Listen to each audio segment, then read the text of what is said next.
He struck without warning, vanished without a trace, and left behind only fear. More than a century later, his identity remains a mystery, but his name still haunts history. His name is Jack the Ripper, and this is his villainy.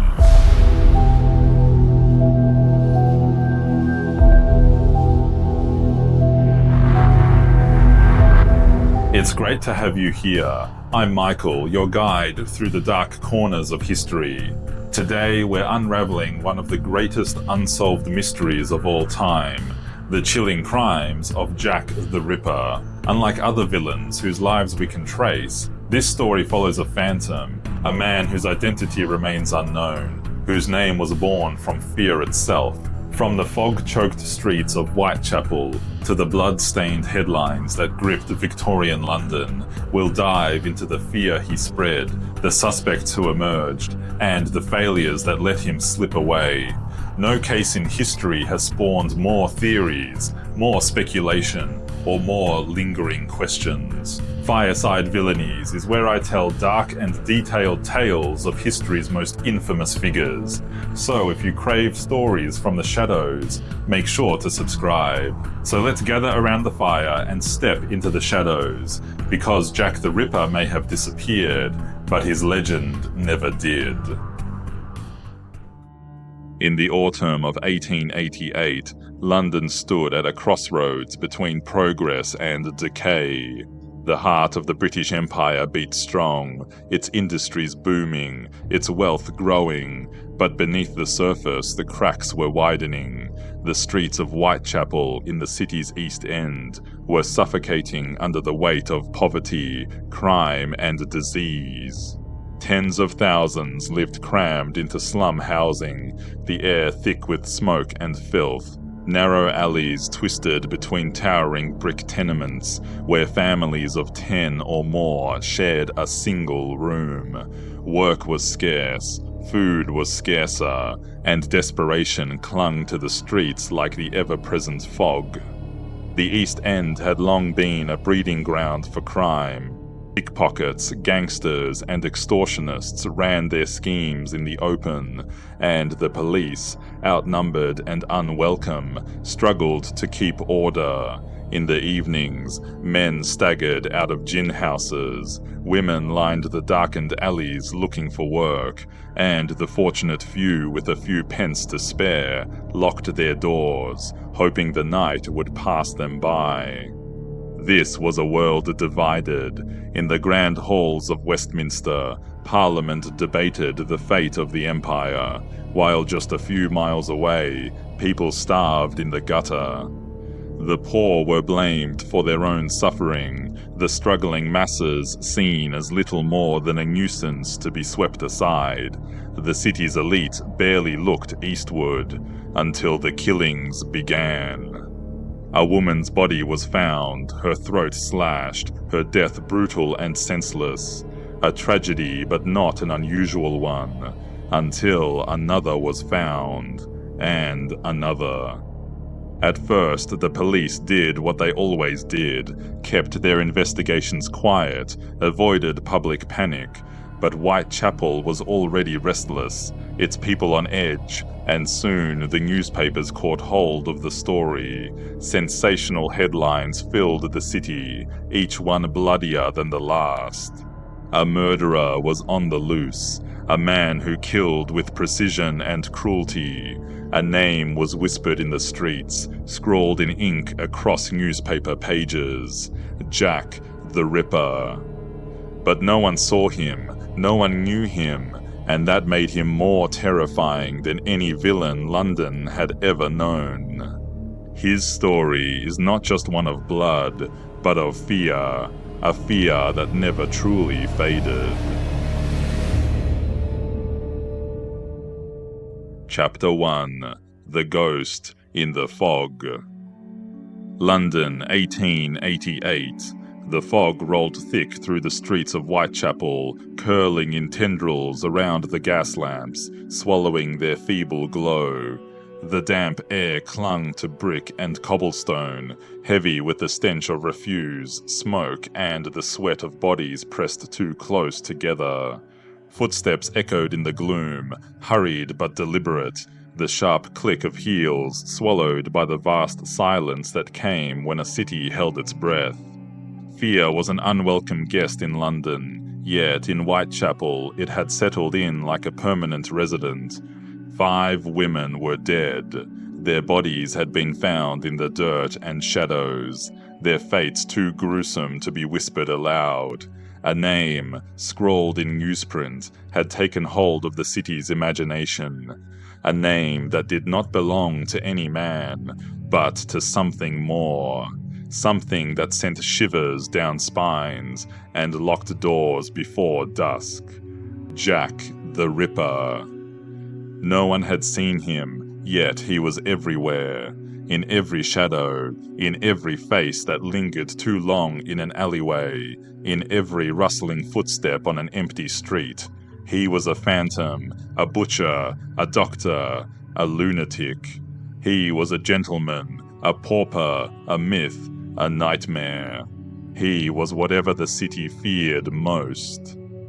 Whitechapel, a district in London's East End, known for its poverty, crime, and overcrowded slums, had always been a place where survival was a daily battle. The streets teemed with life during the day, peddlers hawking their wares, factory workers rushing between shifts, prostitutes lingering in doorways, searching for clients. But as night fell, it transformed into something else. The alleys grew darker, the corners more dangerous. It was the perfect hunting ground for a killer who thrived in silence. Inside a dimly lit pub off Dorset Street, the fear had turned to voices, low, urgent, thick with smoke and ale.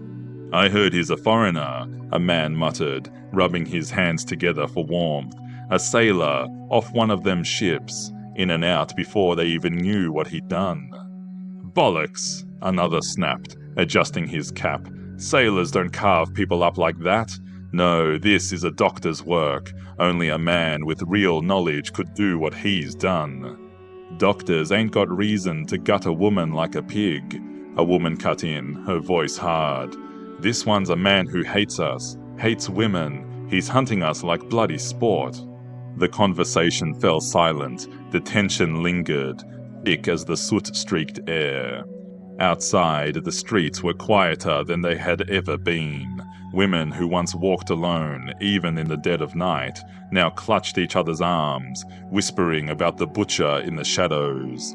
Many had taken to carrying knives, slipping them beneath their skirts. Some had fled the East End entirely, vanishing before their names could be inked into the newspapers as the next victims. Scotland Yard, the headquarters of London's Metropolitan Police, responsible for solving the city's most serious crimes, was losing its grip on Whitechapel. The Ripper had become more than a killer. He was a stain on their reputation, a challenge they could not meet. Constables walked the streets in pairs, their eyes darting into doorways and alleys, knowing full well they were hunting a man they could not see. And the people of London, they had lost their patience. A young woman hurried through a side street near Mitre Square, her shawl pulled tight over her shoulders. The cold cut deep, but it was not the weather that quickened her steps, it was the silence. The absolute, deafening silence that had swallowed the city.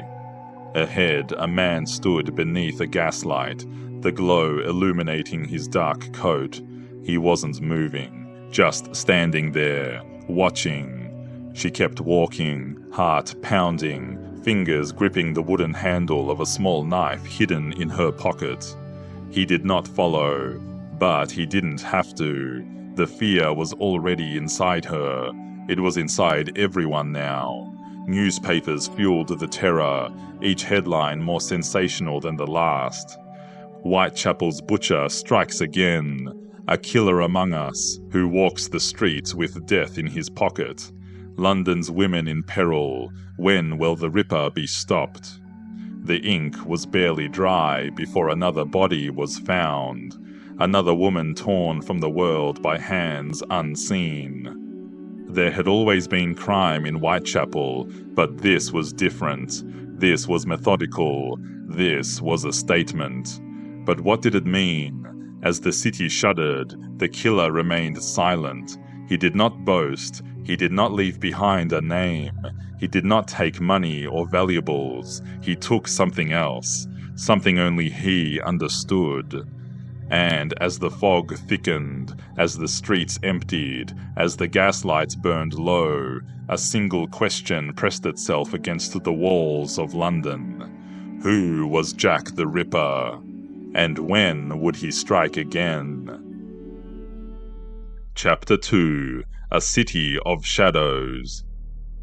The fog never truly lifted from Whitechapel. It clung to the streets like a shroud, curling around doorways, creeping through the gaps in boarded-up windows. By daylight, the narrow alleys bustled with movement.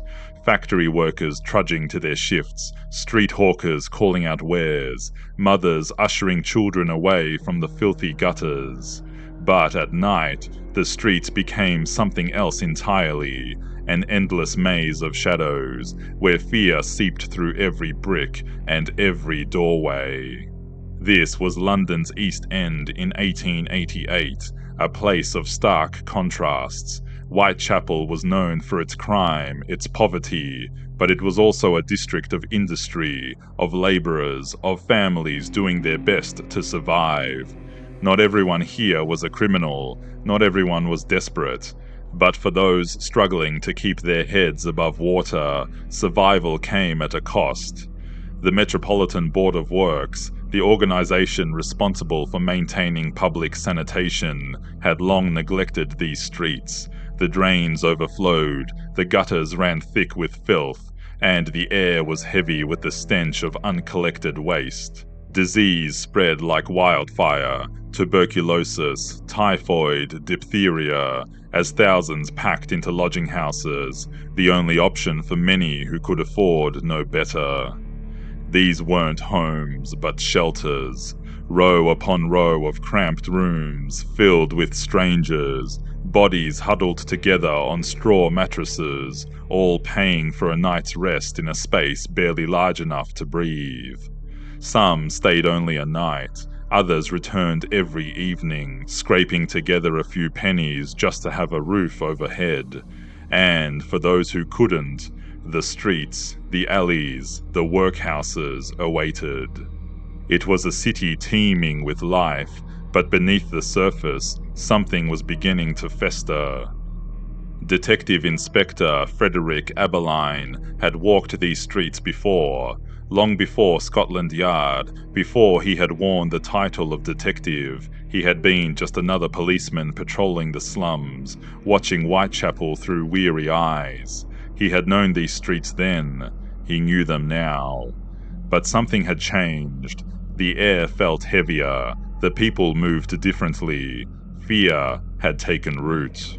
As Aberline stepped onto Commercial Street, the city's weight pressed against him. The chill in the air carried more than just the dampness of a London autumn. It carried unease.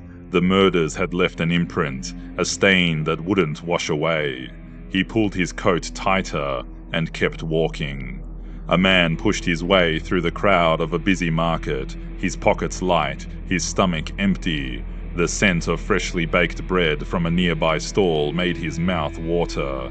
His fingers twitched. Aberline noticed him immediately. His instincts told him the man was ready to steal, but today, theft was the least of his concerns. Across the street, a woman adjusted her shawl against the cold. A working girl, like so many others who had come to Whitechapel with hope, only to find none. She had once been something else. Maybe a maid, a wife, a daughter with a home, but life had a way of whittling people down, and here she was now, standing beneath a flickering gas lamp, waiting for a man who could pay. Now they were hunted. Aberline's eyes flicked toward a wall plastered with handbills, advertisements, and police notices. Some were peeling, exposing older posters beneath, but one stood fresh against the damp bricks. Murder in Whitechapel, £500 reward for information. The edges curled in the misty air. £500 was a fortune in these streets. Enough to escape, enough to buy a future. And yet, no one had come forward, because no one knew anything. Or maybe because knowing something was more dangerous than staying silent. The city had endured hardship before, but this was different. Before, the dangers of Whitechapel had names: gangs, thieves, drunks, debt collectors. You could fight a man you could see. You could run from a blade, defend yourself from a drunken fist. But how do you fight someone you never saw? Someone who struck from the shadows and disappeared into nothing. In the pubs, the conversations had changed. No longer about work or wages, no longer about which landlord was raising the rent or which factory foreman had docked their pay. Now, it was about him. Abeline pushed open the door to the 10 Bells, one of the last places the victims had been seen alive. The moment he stepped inside, he felt the shift in the air. The warmth of the pub hit him first, the scent of ale and sweat, the low hum of conversations. But there was an edge to it, a nervousness woven into every whispered word. He moved through the crowd, listening. "The coppers are useless," a man grumbled over his pint. "They're walking the streets in twos, but they ain't caught nothing yet." "They don't want to," another muttered. "We ain't Mayfair. We ain't Parliament. They don't care what happens to us." "You think it's one of them?" a woman asked, lowering her voice. "One of the toffs? A rich man slumming it down here for his bloody amusement?" "Could be," the first man said, "or it could be one of us." Abeline exhaled slowly. That was the worst part. Jack the Ripper wasn't some folktale monster lurking in the dark, waiting to be conjured by frightened whispers. He was real, flesh and blood. A man who walked these streets, breathed the same foul air, slipped past policemen like a ghost. He was hunting them, and no one could stop him. A voice broke through the haze. "You're Scotland Yard, ain't you?" Abeline turned. An older woman, sharp-eyed, with deep lines in her face, stared at him from the bar. "I've worked these streets longer than you've been wearing that fancy coat," she continued. "And I'll tell you something, it ain't just the Ripper we're scared of, it's that no one's stopping him." Abeline met her gaze. The city was turning on itself. Scotland Yard was running out of time. Outside, the gas lamps flickered in the damp breeze, their light failing to reach the narrow alleys where the shadows stretched long. Somewhere in that darkness, a man walked unseen, and London was still waiting to count the next victim. Chapter 3. Fear Stalks the Streets. The darkness had always belonged to Whitechapel. It had always hidden sins and secrets, veiled desperate deeds and nameless figures who vanished without a trace. But now the night had a name, Jack the Ripper. Between August and November of 1888, his presence was marked not by sightings, not by footsteps or whispers, but by something far worse. By bodies. Detective Inspector Frederick Abeline had seen murder before. He had seen the cruelty men were capable of. He had walked these streets for years as a policeman before Scotland Yard sent him elsewhere, and he had thought he understood Whitechapel's darkness. But standing over the mutilated corpse of Mary Ann Nichols, her throat slashed so deeply it had nearly severed her head, he realized this was something else. Something colder, something planned. He knelt beside the body in Buck's Row, the sickly glow of a gas lamp casting jagged shadows across the blood-soaked cobblestones. The air was damp, thick with the smell of rot and something else. Something metallic, something unmistakable. The men standing around him, constables, doctors, a handful of grim-faced officials, did not speak. They had no words. A voice cut through the silence. Another one. Abeline turned. Detective Sergeant William Thick, a long-time colleague, was standing just behind him, his face lined with exhaustion. Abeline exhaled. No robbery, no sign of a struggle. Thick nodded. And look at this, he gestured toward her body. Precise. Too precise. A shiver ran through Abeline. He had seen knife wounds before. This was different, and it was only the beginning. A week later, it happened again. Annie Chapman, found on Hanbury Street, September 8th. This time it was worse. The wounds were deliberate, calculated. Organs were missing. The killer hadn't just taken her life, he had taken something from her body. The newspapers had already begun to whip the city into a frenzy, but after Chapman's murder, fear became something else entirely. A sickness, a weight pressing against every street and alley. Abeline had barely slept since the first murder. Now, standing over Chapman's body, something twisted in his gut. Something he had not felt before. Helplessness. He had spent his career chasing criminals who left trails, who had motives, who made mistakes. Jack the Ripper left nothing. The newspapers fed on the panic, their bold, ink-stained headlines screaming. Murder in Whitechapel. A monster stalks the night. Who walks among us? And as the public's fear turned into hysteria, Abeline found himself in the middle of a city that was beginning to turn on itself. Then came the night of September 30th, a night Whitechapel would not forget. Abeline had been at Lehman Street Police Station when the first call came in. A constable, breathless, covered in sweat, burst into the room. "Another one, sir." Abeline was already grabbing his coat before the man had finished speaking. By the time he arrived at Dutfield's yard, the body was already attracting a crowd. The flickering glow of the gas lamps illuminated Elizabeth Stride's lifeless form, her throat slashed, but her body otherwise untouched. Something was different, Abeline knew, even before he spoke to the officers on the scene. "He was interrupted," he muttered. Stride had been killed quickly, no time for the horrific mutilations that marked the Ripper's previous victims. Had someone scared him away? Abeline had no time to consider the answer before another runner arrived, this one even more frantic than the last. "Sir, there's been another." Abeline's breath caught. "Where?" "Mitre Square." He did not wait for further explanation. When he arrived, the scene was unlike anything before.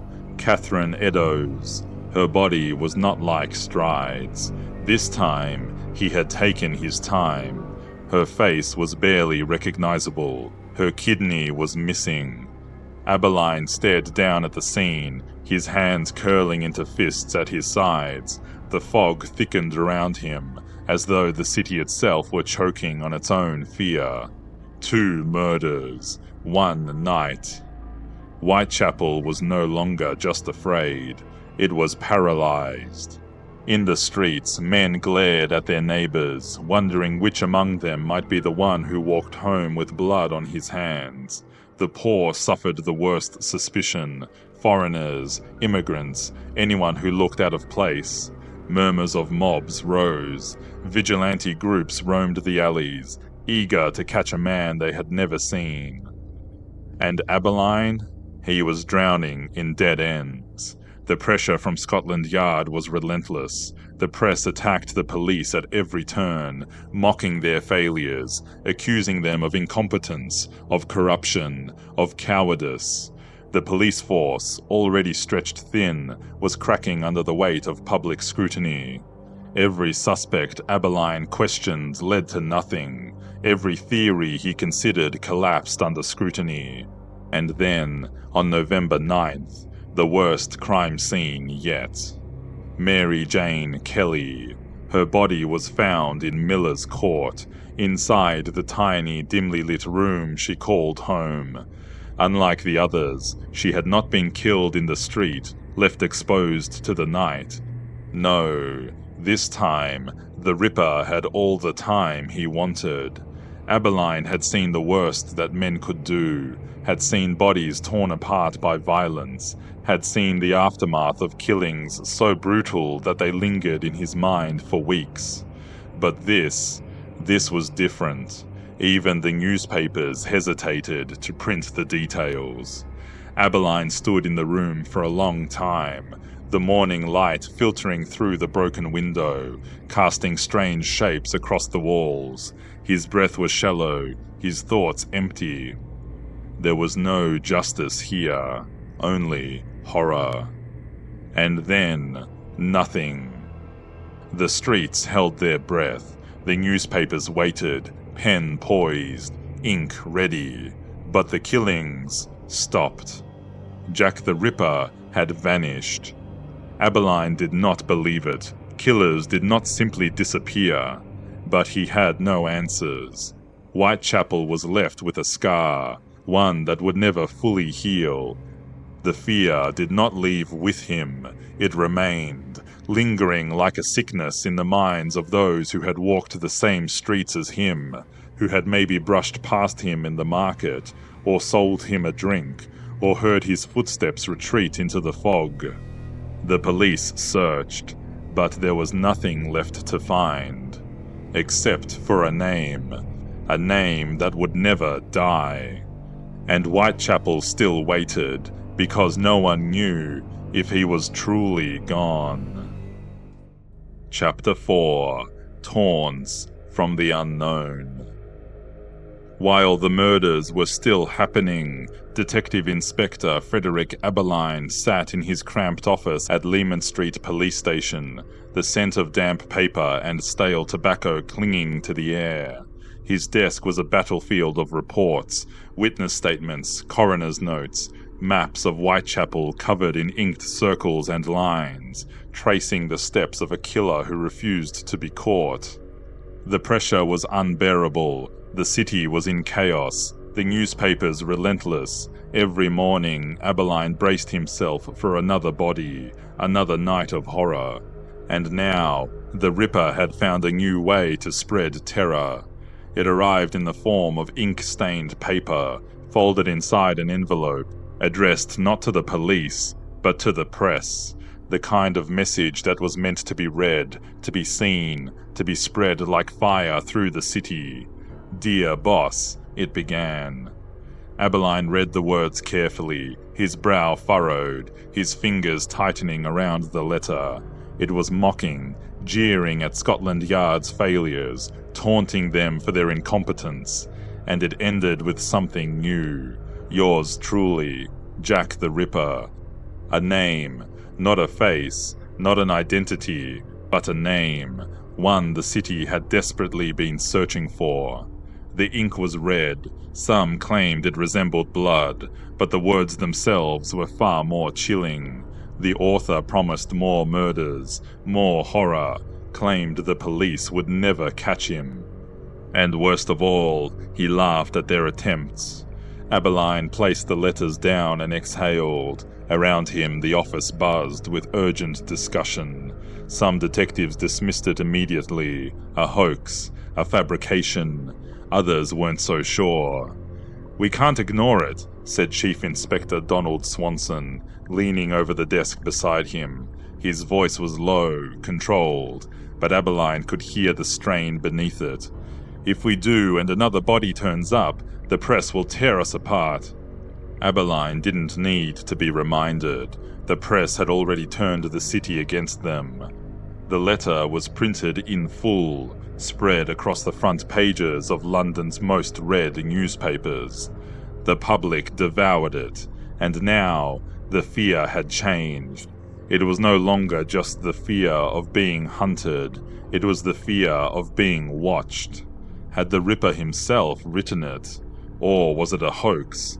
A cruel trick played by some journalist hungry for scandal? Scotland Yard couldn't take the chance.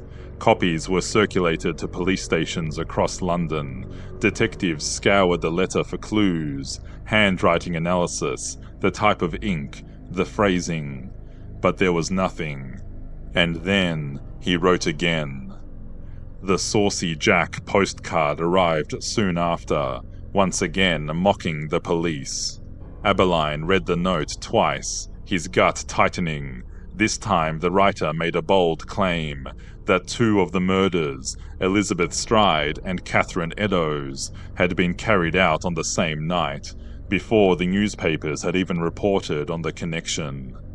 Aberline gritted his teeth. How could a hoaxer have known that?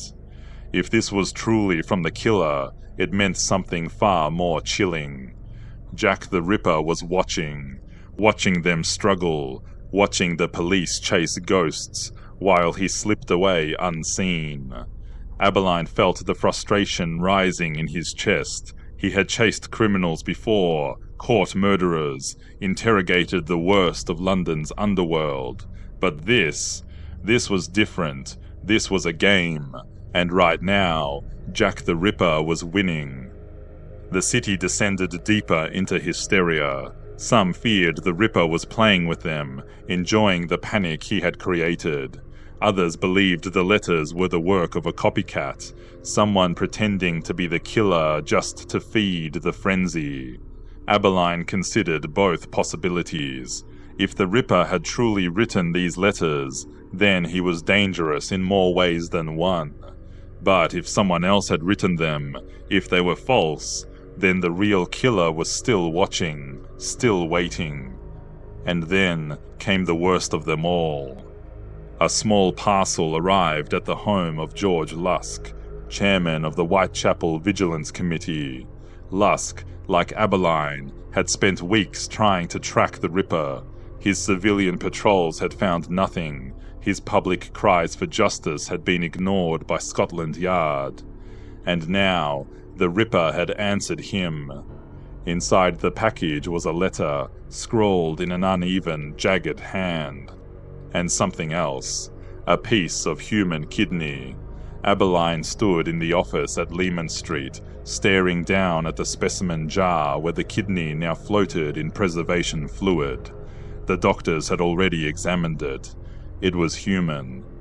The letter, written in an almost childlike scrawl, read, "From Hell." It mocked Lusk, taunted him, and described how the sender had eaten the rest of the kidney, fried and seasoned. Swanson exhaled. If this is real... Aberline cut him off. Then we're not just dealing with a killer, we're dealing with a monster. For the first time since the murders had started, the detectives in the room did not speak, because even those who had dismissed the earlier letters as hoaxes could not explain this. And there was one more mystery. Hours after Catherine Eddowes' murder, police found a strange message scrawled in chalk on a wall near Goulson Street, where part of Eddowes' apron had been discarded. The message read, "The Jews are the men that will not be blamed for nothing." The phrase made little sense. Was it a clue, a taunt, a message left by the killer, or by someone else entirely? Before Aberline had even seen it, the order came down. The message was erased. Sir Charles Warren, the Commissioner of the Metropolitan Police, had personally commanded its removal. It was too dangerous, he claimed. Anti-Semitic tensions were already high. If the public took this message as a call to blame the Jewish community, riots would follow. So, in the early hours of the morning, the only possible written clue from Jack the Ripper was wiped away. Aberline arrived too late. He stared at the blank stone wall, frustration boiling beneath his skin. Had they just erased the Ripper's only message? Or was it never from him at all? Had Jack the Ripper truly written these letters? Had he sent a piece of his crime through the post as a final, chilling message? Or was it simply another hoax, another cruel trick played by a world now obsessed with the terror he had left behind? Abeline had no answer, but he knew one thing. London was still waiting, waiting for another letter, another killing, another sign that he was not finished. But no more bodies were found, and Jack the Ripper's voice, his taunts, his threats, fell into silence, for now. Chapter 5: The Prime Suspects. London was still waiting, waiting for another body, waiting for another letter, waiting for an answer. But as weeks turned to months, and months turned to years, the answer never came. The Ripper had vanished, his name still whispered in hushed voices, his shadow still lurking in Whitechapel's alleyways. But he had left something behind, not just the fear, not just the bodies, but a question. Who was he? Detective Inspector Frederick Abeline sat at his desk in Scotland Yard, his eyes scanning over a growing pile of suspect reports, witness statements, and crime scene sketches that blurred together in his exhausted mind. The wooden chair creaked as he leaned forward, rubbing his temple with his fingers. He had spent months chasing ghosts through Whitechapel, questioning men who vanished into the fog as quickly as they appeared. And now, all he had left were names of men who might have been Jack the Ripper, or men who might have been just like him, butchers of another kind. One of the first whispered in the corridors of Scotland Yard was Montague John Druitt, a schoolteacher, a barrister, an educated man. A man who, just weeks after the final murder, was found dead, his body floating in the Thames. Suicide, they said, a weighted coat, a quiet disappearance. Abeline stared at the coroner's report, tapping his fingers against the paper. Had Druitt taken his own life because he was Jack the Ripper? Had his guilt finally consumed him? Or was he simply another unfortunate soul caught in the wave of paranoia? There was no proof, but the timing was damning. Then there was Aaron Kosminski. Abeline remembered him well, a nervous, erratic man muttering to himself during questioning, avoiding eye contact. A Polish barber, known to be unstable, he heard voices, he suffered delusions, and he had been committed to an asylum not long after the murders stopped. Abeline leaned back in his chair, exhaling sharply.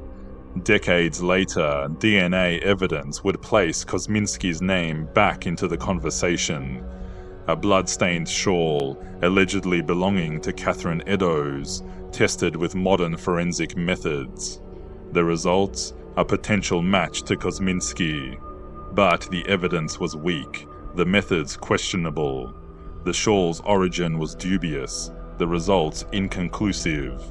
Some scientists dismissed it outright, contaminated, unreliable, an artifact with no true connection to the crime. A man with a history of mental illness, a man locked away after the killings. Coincidence, or something more? Then there was Dr. Francis Tumblety, an American, a con artist, a quack doctor, a man known for his hatred of women. Abeline had gone through his file too many times. Tumblety had been in London at the time of the murders. He had been arrested on unrelated charges. And he had even fled back to the United States before the case went cold. Some in Scotland Yard believed he could be the Ripper. Abeline wasn't sure. An American killer in London? It seemed unlikely. Still, Tumblety had the means, he had the motive, and he had a reputation for collecting body parts. Abeline's hand tightened around the report. But was it enough? Then came the royal conspiracy theory. Prince Albert Victor, the grandson of Queen Victoria. Abeline had heard the whispers for years. Some believed the Ripper was no ordinary man, but a man protected by power. A man whose secret life had to be covered up at all costs. Perhaps the prince had gone mad. Perhaps he had fallen in with the wrong people, been driven to madness, murder, and mutilation. But there was just one problem. Prince Albert had an alibi for nearly every murder. Yet the whispers never stopped, because what if it wasn't him? What if it was the people protecting him? What if Scotland Yard had been ordered to bury the truth?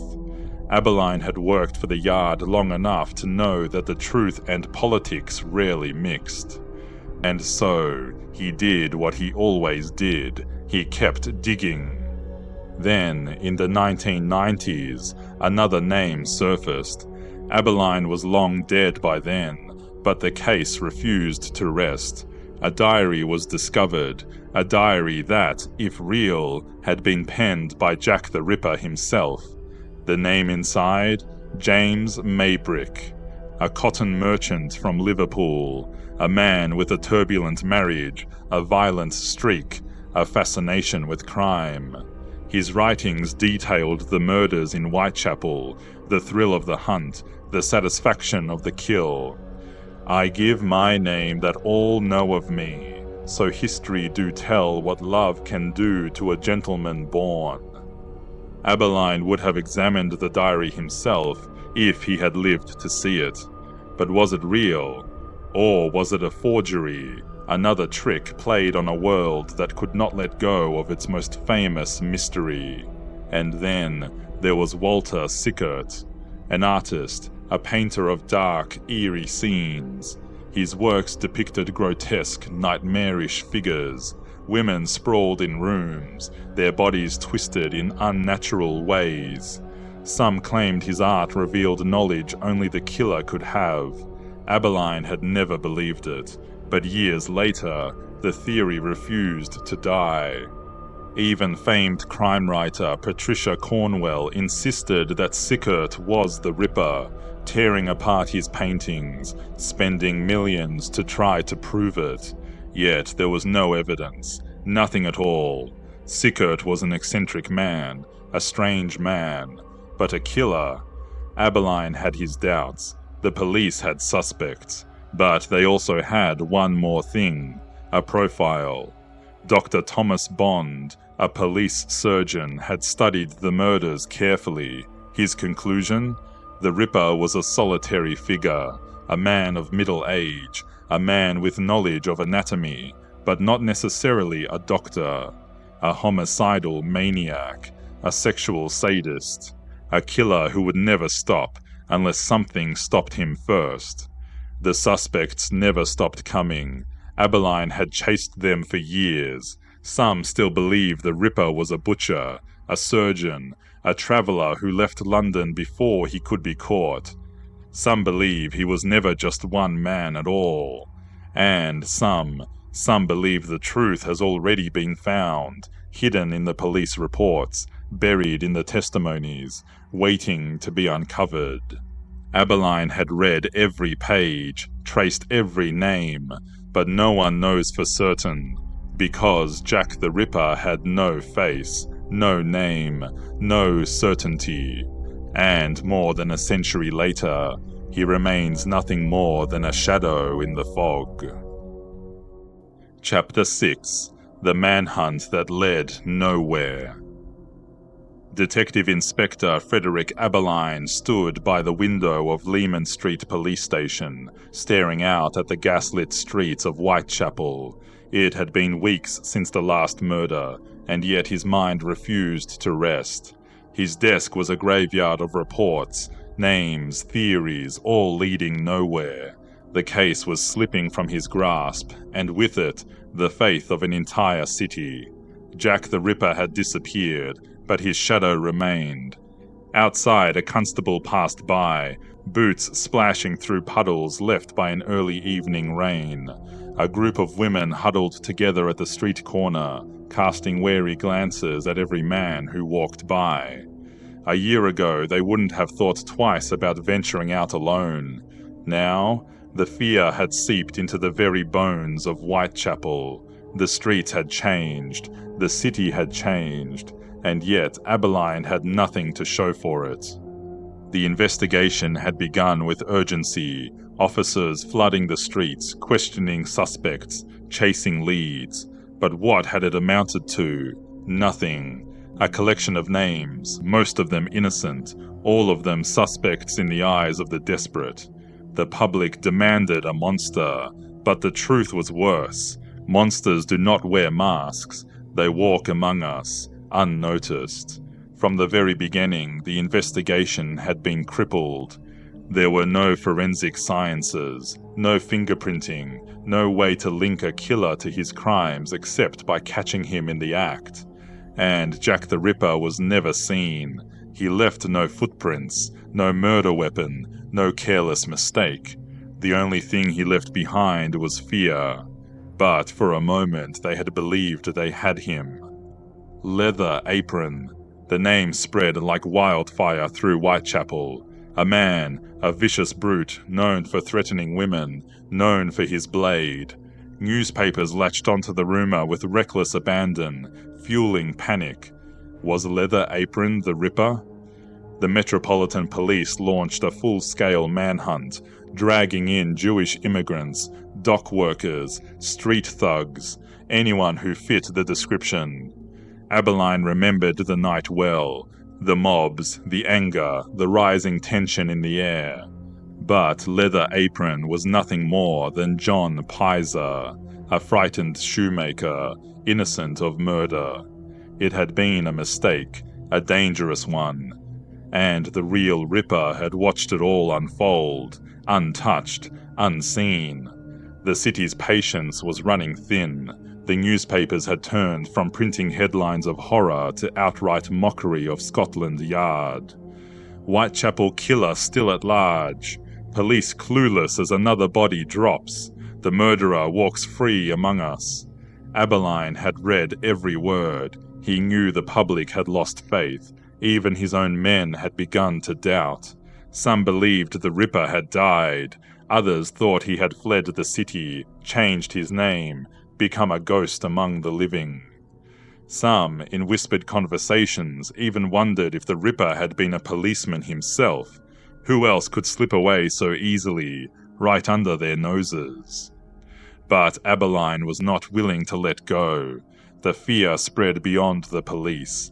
The people of Whitechapel took matters into their own hands. A local businessman, George Lusk, had formed the Whitechapel Vigilance Committee, a group of ordinary men who patrolled the streets, armed with clubs, determined to find the killer themselves. They marched through the fog-choked alleys, lit lanterns where the police had failed to patrol, and demanded action from the authorities. Some saw them as heroes, others saw them as desperate men chasing ghosts. And Jack the Ripper? He still walked unseen.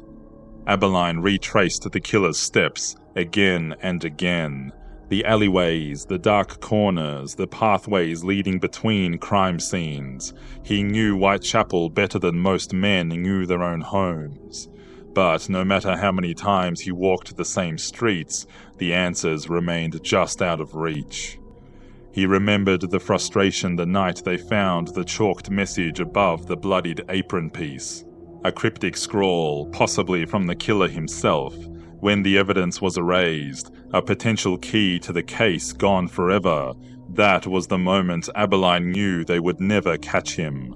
They had been chasing a man who always seemed 2 steps ahead, and the only clues he may have left behind were being destroyed in the name of keeping order. The streets of Whitechapel were changing again. The crowds of reporters were shrinking, the fear dulling into weary resignation. One evening, Abilene stopped by the 10 Bells, the pub where so many of the Ripper's victims had last been seen alive. The conversations had shifted. The men inside no longer spoke of the Ripper in hushed voices. Now they laughed at the buffoonery of the police, at the endless cycle of arrests and releases, at the ridiculousness of Scotland Yard's inability to find a single man among thousands. He sat at the bar, silent, listening to their words. "The coppers'll be chasing ghosts till kingdom come," one man said, slamming his pint down onto the wood. Another shook his head. "They don't want to find him. If they did, they would have done it already." Aberline kept his face blank, but the words burned. The worst part was he didn't know if they were wrong. The pressure from above had mounted to unbearable levels. The Home Office wanted results. Scotland Yard was running out of excuses. And so, slowly, the investigation faded. The officers assigned to the case were moved elsewhere. The manhunt that had once consumed all of London had lost its urgency.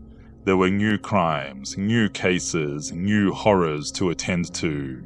Jack the Ripper was no longer an active threat.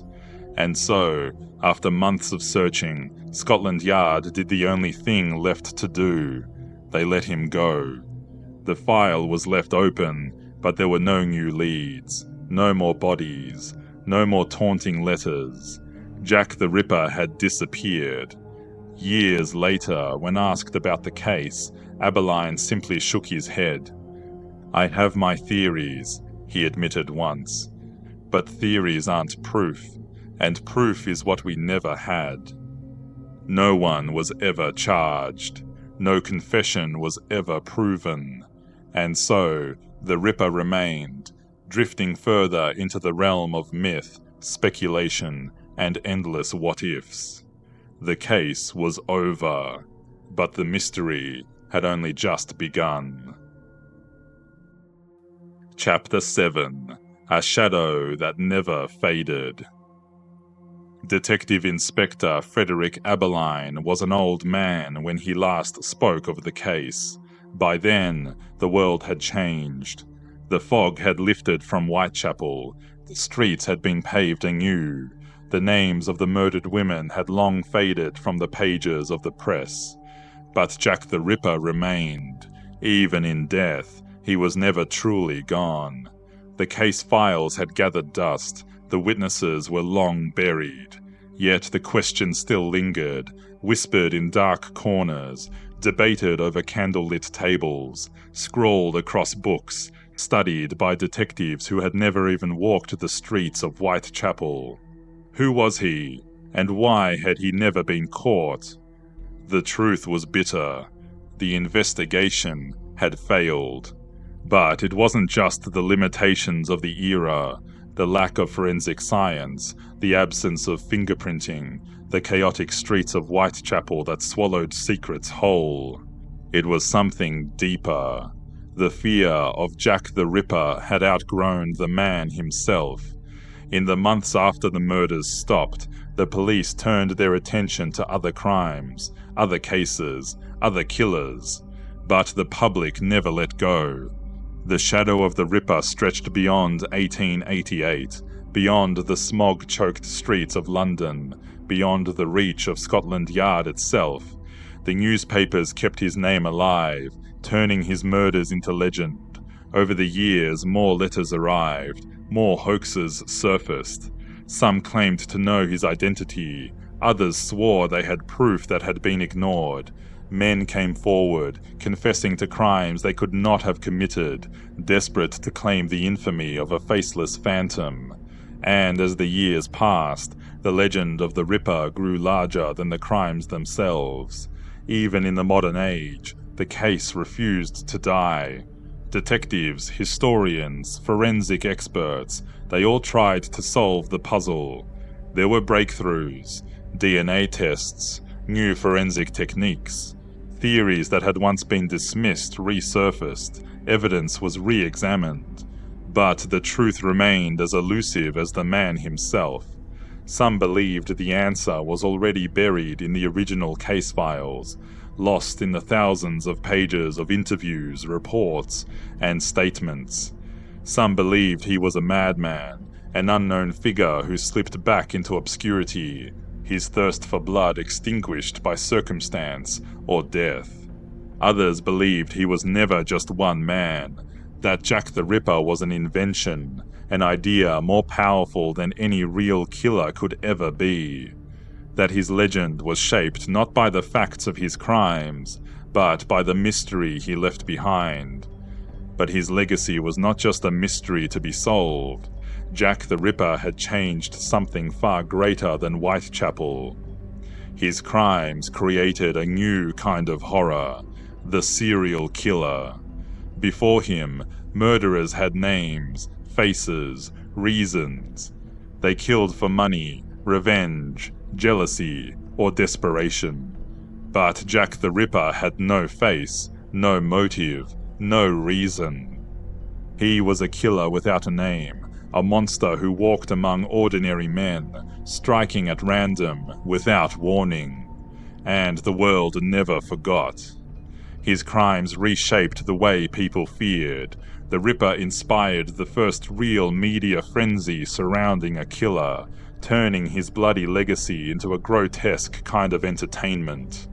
From the gaslit streets of Victorian London, his influence crept into novels, films, and crime fiction.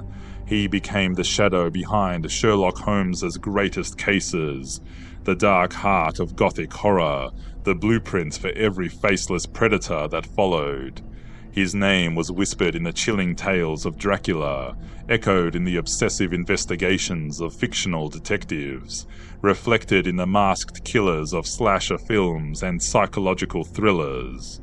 Even today, the image of a man in a top hat, cloaked in fog, a gleaming blade in hand, remains one of the most enduring symbols of evil. Jack the Ripper was not just a killer, he became the very idea of the killer in the dark. 100 years after the murders, visitors still walk the streets of Whitechapel, tracing the path of a ghost.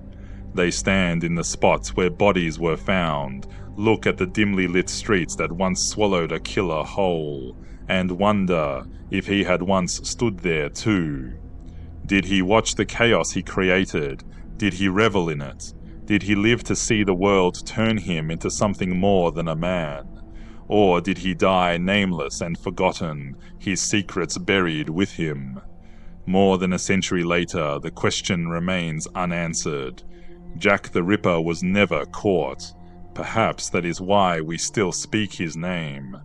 Perhaps it is not just the horror of his crimes, nor the brutality of his acts, that keeps him alive.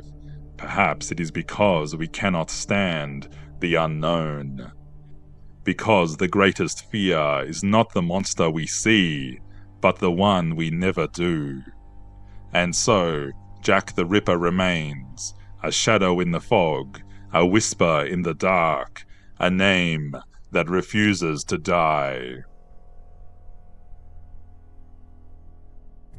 Thank you for watching this episode of Fireside Villainies, Jack the Ripper, the Phantom Killer.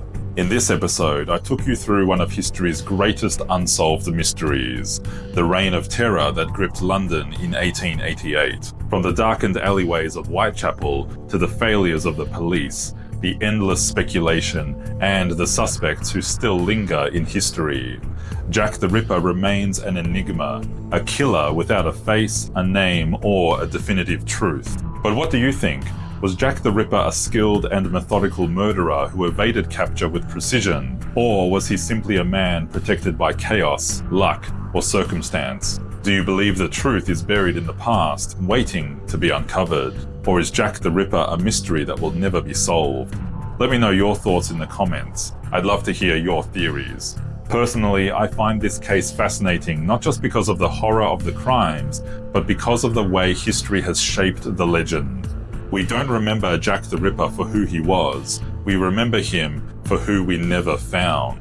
His crimes became more than just murder. They became a symbol of fear, of failure, and of a city haunted by the unknown. And maybe that's why his name still lingers more than a century later. If you enjoyed this deep dive into one of history's most infamous figures, make sure to subscribe to Fireside Villainies so you never miss a new episode. And if you want exclusive content, early access to future stories, and other benefits, consider becoming a member of Fireside Villainies. You can find out more in the description. If you love exploring history's most fascinating figures, check out my sister channel, Fireside Legacies, where I tell the stories of those who shaped the world in remarkable ways.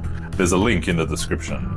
History is more than just names and dates. It's mystery, fear, and unanswered questions. And sometimes the figures we fear the most are the ones we never catch.